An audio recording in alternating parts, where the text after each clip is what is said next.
Bitcoin is a security, and Bitcoin's its number one value proposition is security. 근데 비트코인이 바로 보안입니다.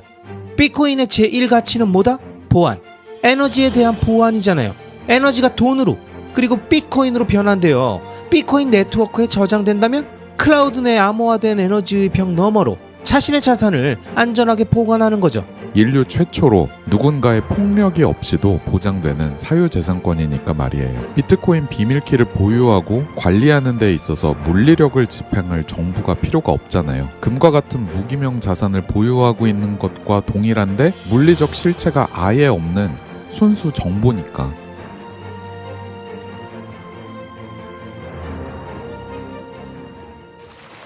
여러분, 비트코인의 장점은 뭘까요? 무엇이 그토록 사람들을 비트코인으로 점점 모여들게 만드는 걸까요? 그건 바로 검열 저항성, 탈중앙성, 희소성에 의한 화폐가치 보존 등 이 세상을 살아가는 우리가 눈에 보이지 않는 인플레이션과 물리적 위협과 외압으로부터 생존하기 위해서 더 강하고 더 빠르고 더 단단하고 더 똑똑한 진짜 돈을 찾고 있기 때문입니다. 그리고 이게 바로 마이클 셀러가 돈이란 무엇인가 이 시리즈를 통해 쭉 설명하고 있는 핵심 개념이자 비트코인의 본질입니다.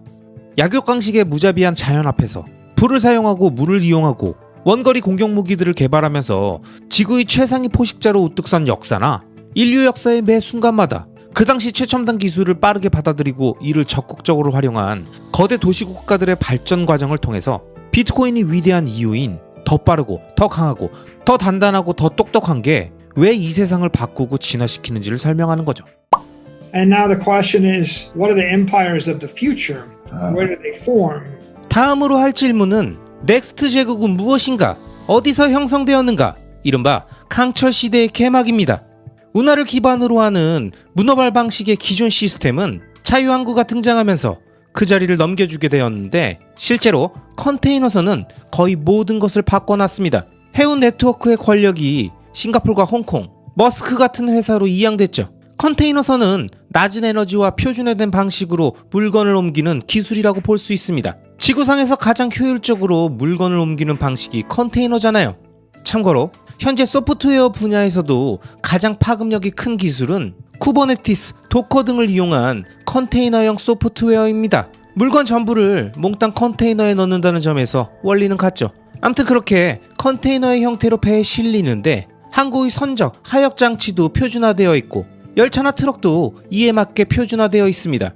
이렇게 모든 게 표준화되어 있으니 비용이나 투명성 측면에서 엄청난 혁신인 거죠. Standardization once again. Right. So I do have a question about 로마 시대 때부터 나왔던 표준화에 대한 얘기가 또 나오네요. 다음 얘기로 넘어가기 전에 제국에 대해서 한 가지 꼭 언급하고 싶은 게 있어요. 로마를 비롯해서 수많은 제국들이 역사 속에 등장했는데 모든 제국들이 공통적으로 가지고 있던 표면상의 목적은 국경을 수비하고 평화를 지키고 시민들의 사유재산권을 보장하기 위해 시민들 각자가 폭력을 휘두르는 게 아니라 폭력을 독점함으로써 법을 집행하고 국내외 상업활동, 경제활동이 원활하게 이루어질 수 있게끔 하는 건데 조금 전에 넥스트 제국이라고 했잖아요. 저도 참 많이 고민해본 주제인데 인류는 과거부터 지금까지 항상 폭력을 독점하는 누군가, 과거에는 제국, 황제였을 거고 지금은 국가 정부겠죠.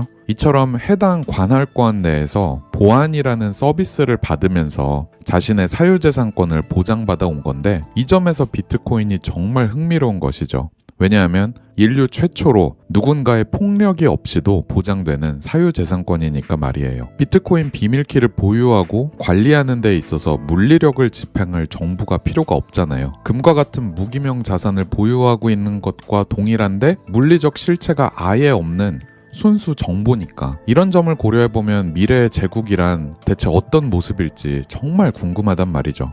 맞습니다. 전통적 의미에서의 제국은 보안이라는 서비스를 생산하죠. 지금도 미국의 넘버원 수출품은 보안입니다. 예를 들어 저는 마이애미 해변에서 누군가에게 저격당할 걱정 없이 맘 편히 살 수 있잖아요. 만약 어떤 위험 지역에 거주한다면 아마 경호원 100명을 써야겠죠. 그래서 결국 보안입니다. 징기스칸에 관한 이야기도 있잖아요. 몽골이 아시아를 통치했을 때 젊은 부녀자가 금단지를 머리에 이고 제국의 끝에서 끝까지 횡단하더라도 추행당할 일 따위는 없었다. 몽골군조차도 그런 일을 범하지 않았죠. 난장 까는 놈이 없었던 거예요. 뭔가를 훔치거나 누군가를 해치면 바로 몽골 군대가 나타나서 100마일 반경에 있는 모든 이들을 처단했잖아요. 시스템에 장난치려는 놈들에게 무시무시한 경고를 한 거죠. 까불면 뒤진다. 이처럼 대부분의 제국들은 시민들을 위해 보안을 제공하는 겁니다. 물론 여기에 제외되는 비시민권자, 외국인, 노예, 하층 계급 등이 있긴 하지만 아무튼 보안이라는 걸 제공하는 거죠. Bitcoin is a security, and Bitcoin's its number one value proposition is security. 근데 비트코인이 바로 보안입니다. 비트코인의 제1 가치는 뭐다? 보안. 에너지에 대한 보안이잖아요. 에너지가 돈으로 그리고 비트코인으로 변환되어 비트코인 네트워크에 저장된다면 클라우드 내 암호화된 에너지의 벽 너머로 자신의 자산을 안전하게 보관하는 거죠. 이런 점에서 보면 개인에게 정말 중요한 권리와 힘을 부여하죠.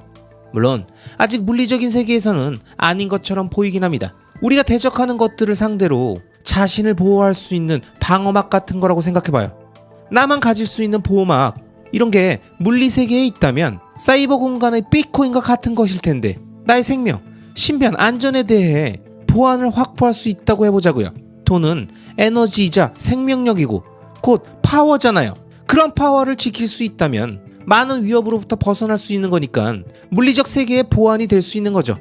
예를 하나 들어볼게요. 1930년대의 나치 독일 시대에는 많은 유대인들의 돈이 독일에 묶여 있었는데 당시 어떤 일이 일어나고 있었냐면 마치 그림자 은행처럼 자본을 해외로 반출할 수 있게 도와주면 10%, 20%, 30%를 챙기는 곳들이 있었어요.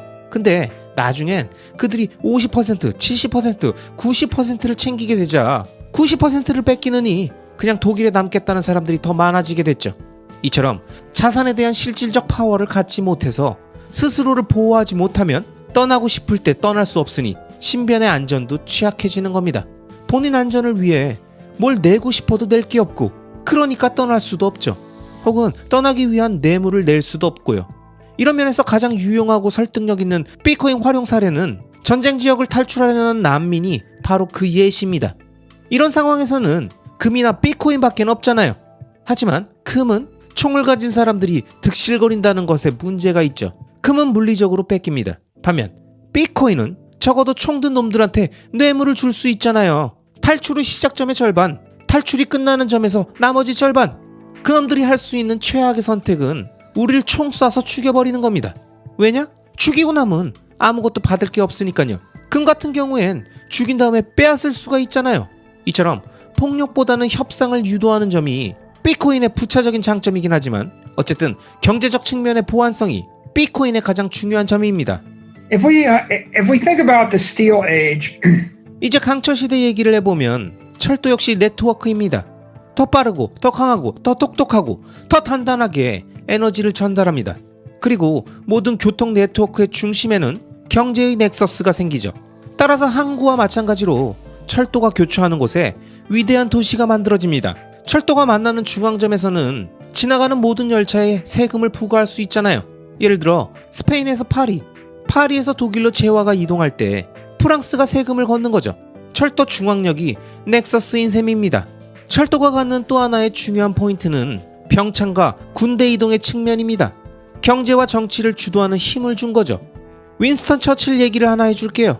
무명 시절 25살이었나? 암튼 그때 그는 리버워라는 책을 썼습니다. 참 대단한 모험가죠. 처칠은 키치너 장군 휘하에서 수단 전쟁에 참전했는데 수단 전쟁에서 승리하기 위해 영국이 했던 모든 것들을 책에 서술하고 있습니다. 당시 영국은 수단의 수도인 카르툼을 점령해야 하는 상황인데 사막을 가로질러서 나일강 1000에서 1500마일을 거슬러 올라가야 했습니다. 그런 전략을 왜 짰는지도 물론 흥미로운 질문이지만 결론은 이겁니다. 전쟁의 결과는 다음에 의해서 결정된 거죠. 영국이 카르툼으로 가는 철도를 건설할 수 있느냐? 만약 철도를 건설하는 데 성공한다면 영국은 전쟁에서 승리할 것이다. 이겁니다. 그럴 수 없다면 군대나 중장비를 옮길 수 없을 테니까 전쟁에서 패했겠죠. 그 전쟁을 리버워라고 부르지만 철도 전쟁이라고 불러야 한다고 생각합니다. 사막을 횡단하는 철도를 건설할 수 있느냐 없느냐의 문제였거든요. 철도만 건설되면 폭탄 기관차를 든 군인들이 나타나서 적군을 휩쓸어 버릴 수 있으니까요. 이건 역시 공정한 싸움이 아니죠. 기관총하고 창하고 싸우면 그게 싸움이나 되겠냐는 말입니다. 물론 이 역사적 사실이 유쾌하다는 건 아닙니다. 당시 역사를 지금의 관점으로 보면 뭔가 찝찝한 느낌이긴 하죠. 어쨌든 우리가 새삼 깨달을 수 있는 건 전쟁의 승패는 철도에 의해 결정된다, 이겁니다. 철도가 전쟁에 미친 영향은 미국 남북전쟁을 봐도 비슷합니다. 대륙이 통일되는 일도 마찬가지죠. 유니언 퍼시픽 철도에 의해서 대륙횡단 철도가 만들어지고 미국은 초강대국이 되었는데 과연 철도 없이 이게 가능했었을까요? 육로로 자원을 동원하는 비용이 수로보다 대강 1000배는 비싸지 않겠어요? 이건 딴 얘기지만 구글을 보면 걔네가 고작 10배에서 100배 더 나은 것을 하려는 기업이 아닙니다. 실리콘밸리 그 자체인 기업으로서 100배 이상 나은 걸 하거나 아니면 아예 하지도 말아라, 이럴 겁니다. 근데 철도도 당연히 100배 이상 좋은 거였습니다. 우리가 별거 아닌 것처럼 생각할 뿐이죠. 뉴욕에서 캘리포니아까지 5톤짜리 짐짝을 옮긴다고 해볼게요. 정말 많은 에너지가 들겠죠? 근데 만약 기차로 옮기면 어떨까요? 아무리 못해도 1000배는 더 빠르고 강한 거 아니겠습니까? 이른바 규모의 경제, 그쵸? And that takes us to John D. Rockefeller, right? 자, 이제 다음으로 할 얘기는 존 디 록펠러입니다. 스탠다드 오일이 있기 전에는 사람들은 고래를 사냥했습니다. 목선을 타고 인도양으로 다니면서 고래를 잡았죠. 피하 지방에서 등유를 추출하다가 램프불을 켰던 시절입니다.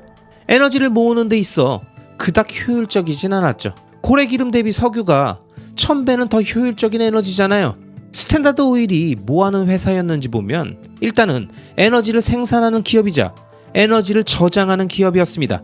마치 배터리처럼 석유 에너지를 저장하는 제일 좋은 방법은 탱크에 넣는 거잖아요. 게다가 심지어 에너지 네트워크 회사였습니다. 스탠다드 오일은 유전을 산 게 아니라 정유시설을 모조리 사들였어요. 석유를 정제하고 저장하고 모든 유조선과 유조차를 사들이면서 마치 에너지 네트워크가 가두리 양식이 된 거죠. 에너지 네트워크를 통째로 소유하고 있었던 겁니다. 모든 리테일로 운반되는 사업, 즉 에너지 소매 유통도 사업 범위였죠. 심지어 에너지를 더 많이 팔기 위해 가열로를 무료로 배포하기도 했습니다. 아마존 프라임처럼 제프 베조스가 하던 일을 했던 거예요. 이런 사업 모델은 제프 베조스가 처음 만든 게 아닙니다. 록펠러의 전기를 읽어보면 이건 죄다 록펠러가 발명해낸 거예요. 면도기를 더 팔기 위해 면도기를 그냥 주는 거, 이런 거요. 이걸 위해서는 카르텔을 형성하거나 희소성에 대한 이해를 명확히 해야 합니다. 재화의 희소성이 없으면 변동성은 너무 커지고 시장은 홈파망이 됩니다. 암튼 이처럼 역사의 최초의 에너지 네트워크가 형성되었는데 그가 죽고 100년이 지나도록 여전히 1조 달러가 넘는 가치를 유지하는 게 참 대단한 거죠. What does that mean? That you said that Rockefeller realized he had to institute a cartel. 조금 전에 록펠러는 카르텔이 필요하다는 것을 깨달았다라고 하셨잖아요. 변동성을 감쇄시키기 위해 인위적인 희소성을 부여했다라는 얘기, 조금 더 구체적으로 설명해 주실 수 있을까요?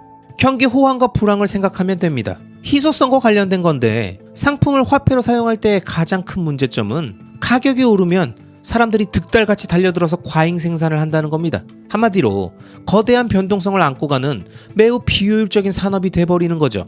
그래서 록펠러가 한 건 뭐냐면 변동성을 줄이기 위해 하나의 시스템으로 통합하고 표준화시킨 거죠. 즉, 덜 경쟁적인 시스템으로 관리하면서 사회 자원 배분을 효율화시킨 거죠. 암튼 인간이 가진 능력을 생각해보자고요. 예를 들어 로잉머신을 탄다고 해볼게요. 아무리 열심히 로잉질을 해도 1시간에 1kW씩 생산하는 건 어렵죠. 올림픽 수준의 조정 경기 선수가 하루 종일 저어봤자 29센트? 이처럼 인간의 물리력을 에너지 비용으로 환산해보면 고작 25센트? 10센트는 되려나? 사람에 따라서는 10센트어치의 일도 못할 겁니다.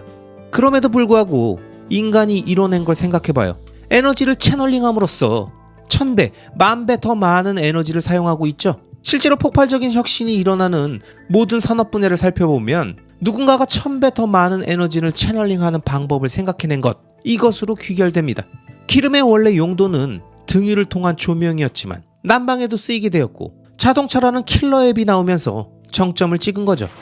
여러분, 이번 영상에서 마이클 세일러는 네트워크의 중요성을 계속 강조하면서 그 네트워크의 중심부에 위치하는 국가, 도시, 기업이 가져가는 엄청난 부의 창출과 파워를 설명했습니다. 그러면서 그 예로 철도 네트워크, 석유를 통한 에너지 네트워크를 말했죠. 결국 어떤 네트워크를 통해 표준화가 되고 효율화가 되느냐가 모든 문명 발전과 부의 창출의 핵심이고, 이게 바로 비트코인 네트워크가 점점 컴퓨팅 파워를 높여가며 가치 있는 금융 네트워크로 커져가는 것이 단기적인 가격 상승보다 훨씬 더 중요하고 가치 있는 진화라는 걸 자연스럽게 우리에게 설명해 주는 겁니다. If you go on to some other industrial era robber baron type networks, here's an interesting one. 잠깐 주제를 바꿔서 산업시대의 문어발식 비즈니스로는 또 하나 흥미로운 사례가 있습니다. 크래프트, 허쉬, 그리고 포스트 시리얼, 이런 식품 회사들이 테크 기업이라고 생각해 본 적이 있습니까? 이런 회사가 있기 전에는 아침 식사라는 개념이 없었어요. 사람들이 아침밥이라는 걸 안 먹었다고요. 크래프트랑 포스트는 콘플레이크를 포장하는 방법을 개발한 건데, 이것의 본질은 음식 에너지를 안정화시킨 다음에 에너지가 새지 않는 용기에 집어넣은 거죠. 만약 토마토 소스가 가득 찬 병이 있다고 해볼게요. 이건 그냥 부엌에서 만든 거고, 그걸 냉장고에 넣어두면 어느 정도 시간이 지나면 상하겠죠. 박테리아가 잔뜩 있는데 과연 얼마나 오래 갈까요? 브랜딩의 기원이 뭔지 알고 있어요? 가축의 몸에 마크를 하는 일이 브랜딩이었습니다. 암튼 크래프트도 허쉬도 브랜드고, 브랜드가 엄청 많잖아요. 현대적 의미에서 브랜딩의 기원은 모두가 손 씻고 박테리아 멸균한 다음에 밀폐된 클린룸 안으로 들어가서 통조림이나 병을 기계로 집어 밀봉하고 도장을 쾅 하고 찍는 거, 이게 브랜딩이었습니다. 크래프트가 내세운 가장 중요한 가치는 맛있는 케찹이 아니었어요. 맛있는 토마토, 맛있는 스프 등 이런 게 아니라, 여러분 이거 먹어도 안 죽어요. 이게 가장 중요한 가치였습니다. 먹다 남은 음식을 냉장고에 넣었다가 2달 있다가 먹을 수 있습니까? 좀 더 극단적으로 얘기해 볼게요. 부엌에서 뭔가를 요리해서 만들었다고 해보자고요. 당시엔 냉장고도 없었으니까 주방 수납장에 넣어놓고 2달이 지나면 어떨까요? 냉동식품이라는 건 냉장고 다음에 나온 거잖아요. 마조리 메리웨더 포스트는 금세기 가장 부유한 여성 중 하나인데, 그 이유는 첫째, 그녀의 아버지로부터 포스트 시리얼을 상속받았기 때문이고, 참고로 포스트는 녹말을 종이 상자에 넣어서 실온에서 안정화시킨 테크 기업이었습니다. 그리고 둘째, 최초의 냉동식품 회사를 샀기 때문입니다. 음식을 얼릴 수 있다는 것이 게임 체인저가 될 수 있음을 미리 깨달은 거죠. 그 당시엔 냉동식품을 먹어본 사람이 없었을 거 아니에요. 이래도 테크 기업이 아닙니까? 음식 에너지 회사였던 거라니까요. 마치 스탠다드 오일처럼요. 에너지라는 가치를 저장하는 테크 기업인 셈이네요. 맞습니다. 인간이 영양을 섭취하고 살려면 음식 형태의 에너지가 필요하잖아요. 에너지를 저장한다는 점에서 깊게 생각해보면 참으로 흥미롭습니다. 디트로이트의 전기를 하루 만에 샌프란시스코로 배달시킬 수 있습니까? 안 돼요. 송전선이 없어요. 그렇다면 디트로이트에서 미시건까지는 오케이, 배달할 수 있죠. 근데 배달하고 나면 배터리에 얼마나 오래 저장할 수 있을까요? 한 달에 2%씩 녹습니다. 1년 정도면 다 없어질 거예요. 그렇다면 디트로이트에서 미시건으로 식품을 배송할 수 있을까요? 되겠죠? 도착한 식품을 창고에 얼마나 보관할 수 있을까요? 하루? 일주일? 만약 2주밖에 안 된다면 그곳에는 아직 식품 관련 비즈니스가 없는 것이고, 만약 3달, 6달 가능한 지역이라면 식품 관련 비즈니스가 있는 곳인 거죠. 따라서 이 식품 회사들의 비즈니스란 클린룸이 딸린 공장을 만들고 에너지 혹은 어떤 가치를 딱 가둬두고 저장하는 거죠. 가치 저장 말이에요. 가치 저장. 세균의 침입을 막아서 부패를 막는 가치 저장. 이처럼 에너지를 밀봉해서 도장을 쾅 찍는 브랜드라는 게 중요한 겁니다. 스탠다드 오일의 브랜드도 마찬가지였던 거죠. 이 등유는 폭발하지 않습니다. 이 휘발유는 깨끗합니다. 이 케찹은 깨끗합니다. 등등. 이런 게 브랜드예요. 펜실베니아에 가면 허쉬의 공장이 있는데 거의 예술의 경지입니다. 말하자면 세상의 가장 복잡한 프로그램들이 강철에 새겨져 있는 거예요. 하나라도 수틀리면 공장 개망한다. 잘못되면 고치거나 업그레이드하는 그런 거 없다. 이런 거라니까요. 축구장만한 크기의 부지에 아날로그 컴퓨터들이 강철로 용접된 거죠. 허쉬가 이걸 해낸 거라고요. 그래서 공장 한쪽에서는 우유랑 달걀이 들어가고 반대편 끝에서는 시간당 5만 개의 초콜릿바 상자가 나옵니다. 중요한 건 매번 동일한 제품이 오차 없이 생산되는 것뿐만이 아니라 전부 무균 상태에서 나오니까 선반위에 보관해도 된다는 점이죠. 이걸 먹어도 당신 자녀는 아프지 않아요. 이런 개념입니다. 그 외에는 온갖 소비재들이 나왔죠. It's interesting. I love the perspective you have on all investment being an investment in technology. 야, 정말 꿀잼이네요. 인류 발전에 기여한 모든 투자들이 결국엔 기술에 대한 투자라는 결론이네요. 잘 생각해보면 석기시대 인류부터 현대의 인류까지 공통적으로 지속하는 것이 있죠. 바로 도구를 만들고 프로토콜을 만들고 새로운 기술을 창조해내는 것, 그리고 이 모든 것은 결국 생산력을 향상시키는 거죠. 더군다나 기존 세대에서 이미 이런 그 혁신 위에서 또 그 다음의 혁신을 만드는 과정을 반복했으니 지금과 같은 눈부신 발전을 이룬 것이고요. 또 하나 눈여겨볼 만한 것은 식품 위생과 관련된 겁니다. 식품을 섭취하려는 사람은 그 음식에 에너지를 사용하려는 사람이라고 할 수 있을 텐데, 이 사람에게 해를 끼치는 것들을 모조리 제거해버리는 것을 바로 식품 위생 처리라고 할 수 있겠죠. 따라서 이런 위생 처리는 식품의 보존, 에너지의 보존과 등가라고 할 수 있는 건데, 비트코인이 가진 불변성이라는 특징을 그대로 반영하는 것 같네요. 비트코인은 한마디로 초위생적인 장부라고 할 수 있잖아요. 장부의 진실성은 수학과 암호학으로 검증되고, 내부에는 어떤 오류나 이물질이 없고, 외부로부터의 임의적인 개입도 없고, 통화량, 통화 스케줄, 체인의 특성 등 처음의 원형이 그대로 보존되는 장부. 어쩌면 지금까지 인류가 발명해낸 최고의 보존 기술이라고도 할 수 있지 않을까요? 덧붙이자면 인류 역사상 최고의 도장이 꽝 찍힌 브랜드라고 할 수 있는 거죠. 암호학을 이용해서 보안이라는 도장을 꽝 찍어주는 방법을 최초로 생각해낸 겁니다. 참 놀라운 아이디어죠. 기업들에 대해 좀 더 얘기해보면 지금껏 위대한 기업들, 성장 기업들, 글로벌 테크 기업들에 대해서 말해볼게요. 글로벌 테크 기업들은 전부 한때라는 게 있고 결국엔 성장이 멈추는 시기가 옵니다. 더 이상 최첨단 기술 기업이 아니게 되는 거죠. 지대 추구형 혹은 특권형 기업이 되어가는 거예요. 예를 들면 통신기업처럼요. 노트르담 대성당 한켠에서 생수를 파는 남자를 한번 보자고요.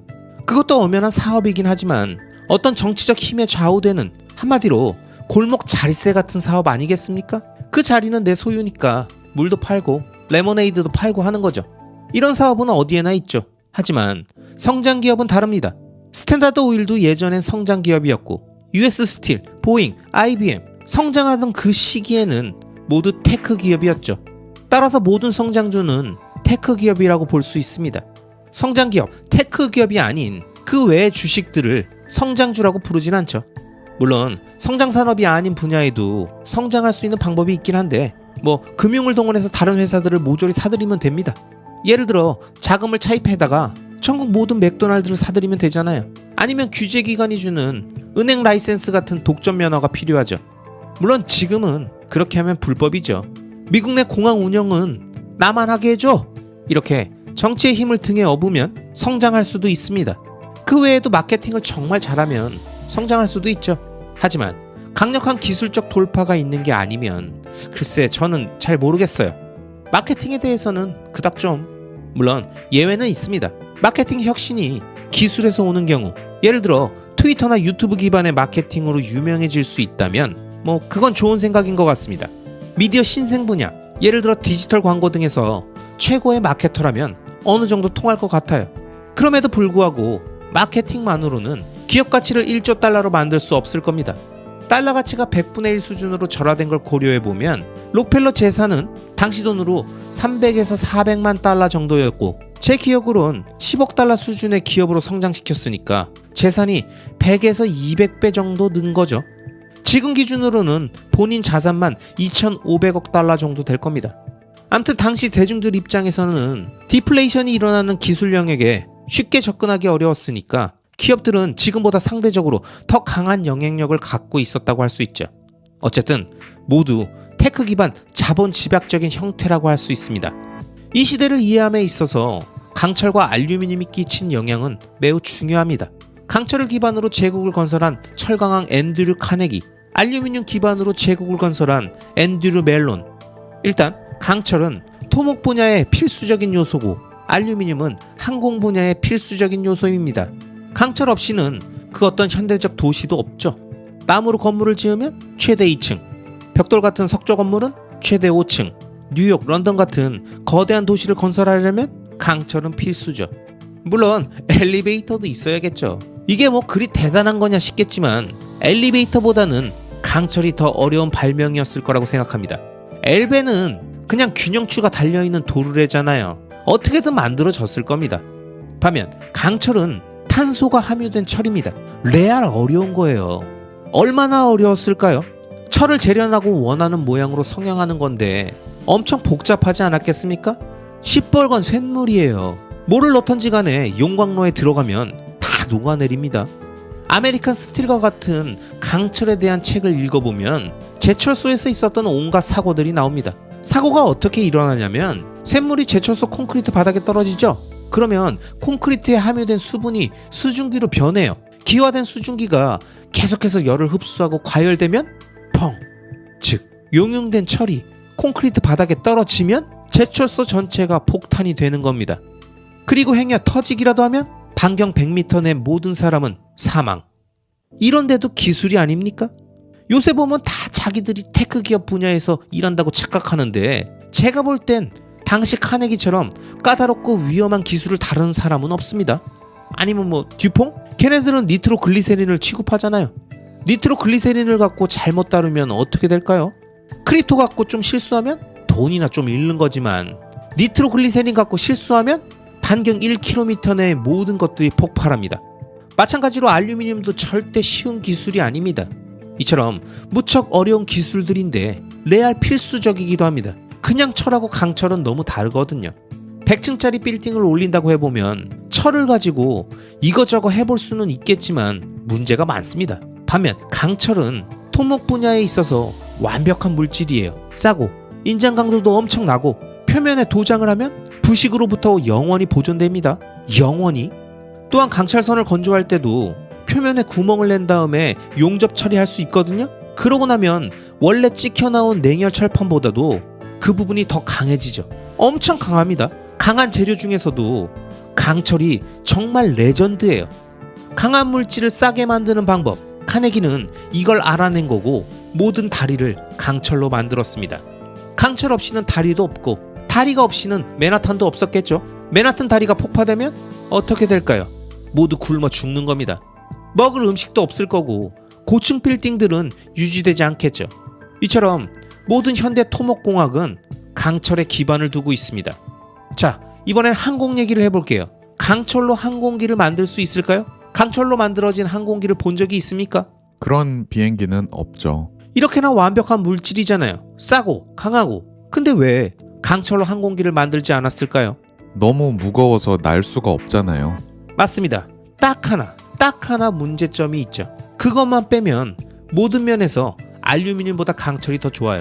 알루미늄은 강철보다 20배나 더 비싸고 잘 구부러지고 가공성이 떨어지고 등등. 하지만 이런 것과 무관하게 강철은 하늘을 날지 못합니다.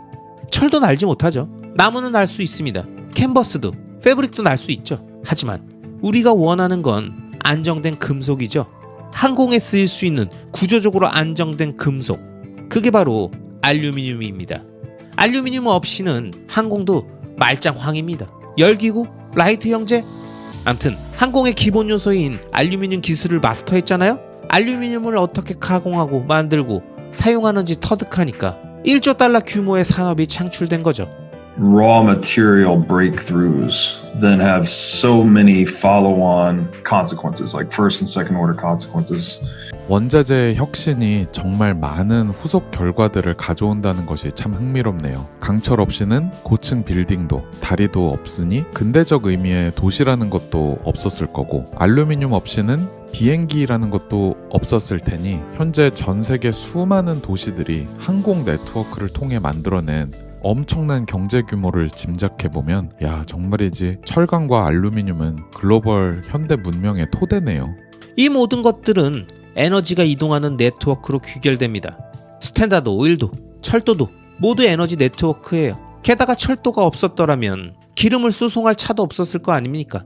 철도는 석유라는 에너지를 이동시키는 네트워크인 거죠. 항공은 하이 프리퀀시 화물이나 정보를 움직이는 또 다른 에너지 네트워크인 거고요. 이처럼 하나의 네트워크가 다른 네트워크 기반에서 세워지는데 식품 네트워크도 그 예시인 거죠. 결과적으로 대기업이라는 게 만들어지고 부가 창출될 만한 큰 기회가 생기는 거죠. 네트워크의 중심점을 차지할 수 있다면.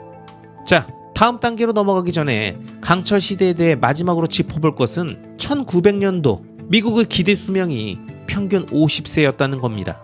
로마 시대엔 70세 언저리, 암흑 시대 때는 30세, 미국 독립전쟁 때는 대강 32세에서 33세, 그리고 1900년도 50세까지 겨우 올라왔어요. 근데 1950년이 되자 70세로 팍 치솟았습니다. 이 기간, 불과 50년 만에 이루어진 삶의 질의 향상은 인류 역사상 수천 년간 가장 빠른 속도였는데 그 비결은 전염병을 정복했기 때문입니다.